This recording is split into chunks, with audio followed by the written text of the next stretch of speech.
En déclarant la généalogie de Jésus dans les Écritures, Jésus affirme que les grands patriarches et les prophètes étaient tournés vers lui.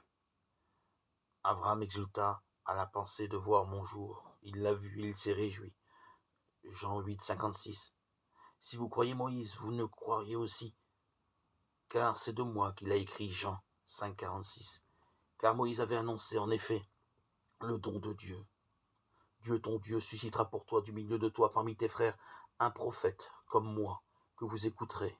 Deutéronome 18, 15. Saint Pierre parlant au peuple de Jérusalem, acte 3, 22. Saint Étienne, avant sa lapidation, reprenne cette prophétie. À notre tour de scruter les Écritures, rien n'est plus vital que cette découverte.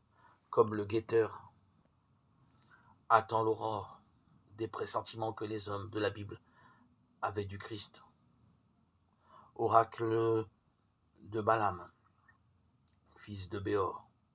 Oracle de l'homme au regard pénétrant. Oracle de celui qui écoute les paroles de Dieu, de celui qui sait la science du Très-Haut.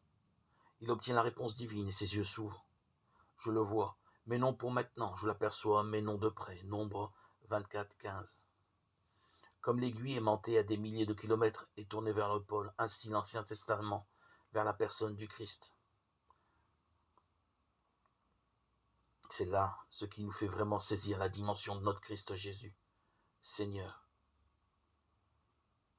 Sans le rapetisser à un moment de l'histoire, mais bien dans toute sa plénitude d'âge en âge. C'est la même révélation que nous présente Saint Jean dans son prologue. Car son prologue, c'est ce grand mouvement descendant qui nous met en face de ce Jésus antérieur à toute chose. Celui qui dira un jour, avant que le monde fût, je suis. Jean 8, 58. Au commencement, le Verbe était. Et le Verbe était avec Dieu, et le Verbe était Dieu. Il était au commencement. Tout fut par lui. Sans lui, rien ne fut fait. Et le Verbe s'est fait chair, et il a demeuré parmi nous. Jean 1, 1, 3, 14.